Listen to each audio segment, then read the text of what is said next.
Olá, povo de Deus, sábado da quarta semana da Quaresma, 2 de abril de 2022. A nossa reflexão de hoje é a partir de Jeremias 11, 18 a 20 e João 7, 40 a 53. Senhor, avisaste-me e eu entendi. Fizeste-me saber as intrigas deles. Eu era como manso cordeiro levado ao sacrifício e não sabiam que tramavam contra mim. Vamos cortar a árvore em toda a sua força, eliminá-lo do mundo dos vivos, para seu nome não ser mais lembrado. E tu, Senhor dos exércitos, que julgas com justiça e perscrutas os afetos do coração, concede que eu veja a vingança que tomará contra eles, pois eu te confiei a minha causa. Jeremias, esse apaixonante profeta que tanto tenho recomendado à sua leitura, é da tribo de Benjamim, originário de uma pequena cidade do interior, Anatote. Assimilou-se às tradições proféticas do norte e fez oposição forte ao exercício do sacerdócio coligado com a corte de Jerusalém.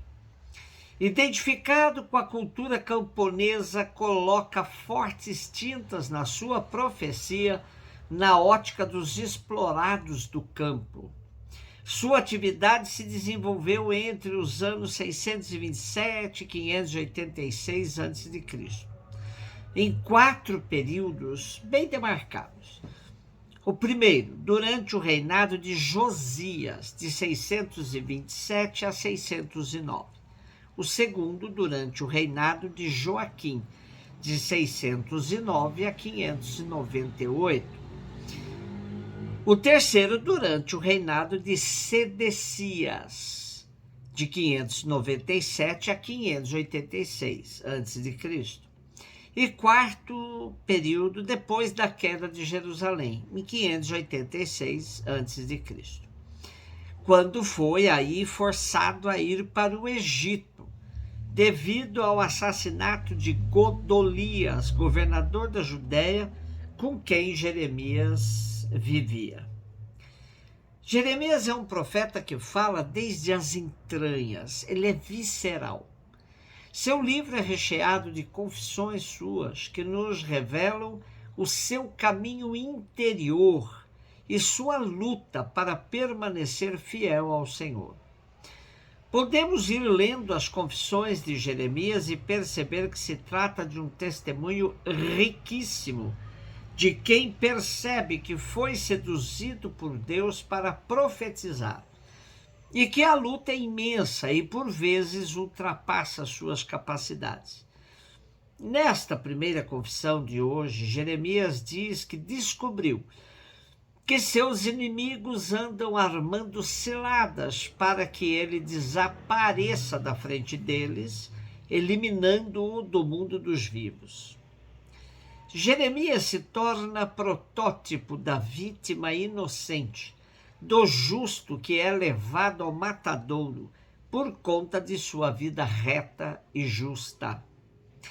Trata-se da imagem do servo sofredor que ele desenvolve em 4 cânticos e que são usados para identificar o messianismo de Jesus, aquele que carrega toda a culpa sem ter culpa alguma. No auge do seu sofrimento devido à perseguição de seus inimigos, Jeremias ousa pedir a Deus a vingança, em nome de sua fidelidade e confiança única em Deus. Ao longo da história da igreja, colecionamos inúmeros testemunhos de cristãos e cristãs que acabaram tendo suas vidas ceifadas por amor a Jesus e ao Evangelho.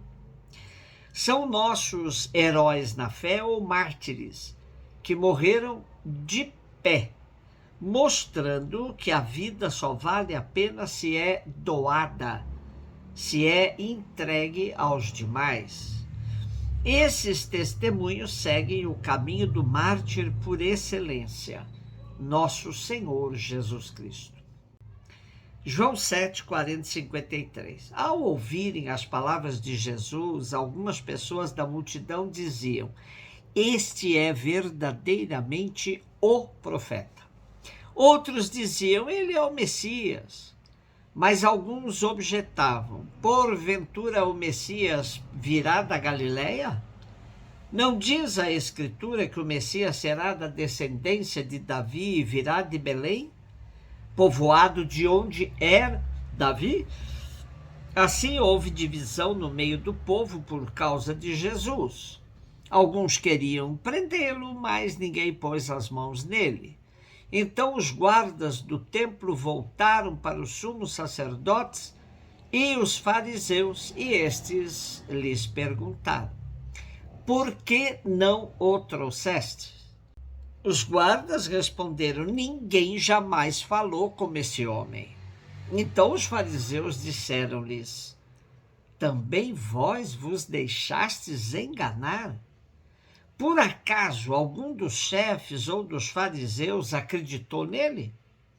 Mas esta gente que não conhece a lei é maldita.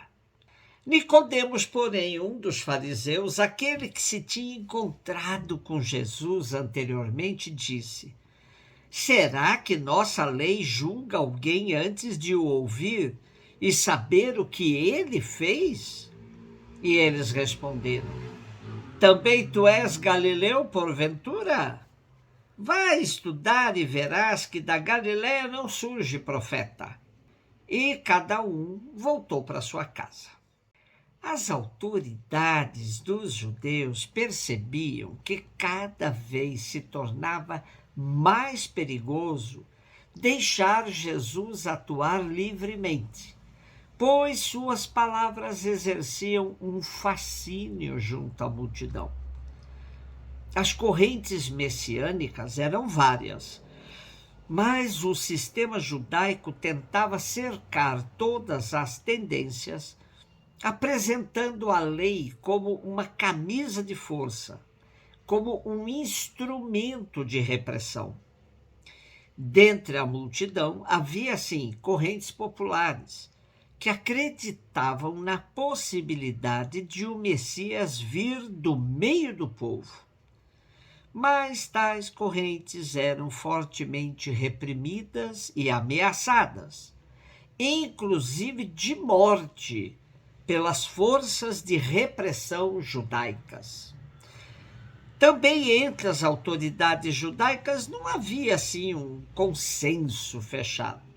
Alguns, como os guardas, se admiravam com as palavras de Jesus e outros, como Nicodemos, apelava para a aplicação correta da lei, ou seja, que alguém só pode ser condenado depois de devidamente ouvido e pesquisado em suas ações.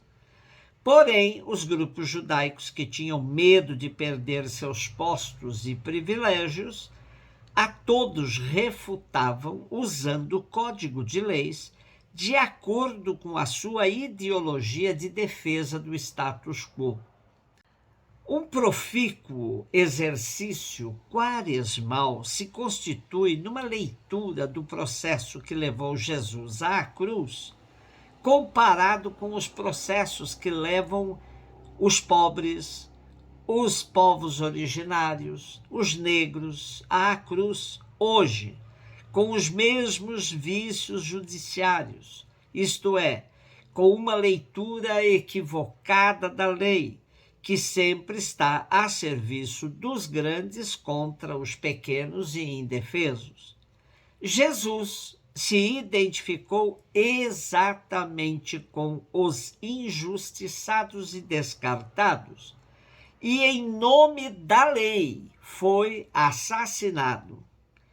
Precisamos estar sempre atentos, pois nem tudo que é legal é moral ou ético. Um beijo no seu coração.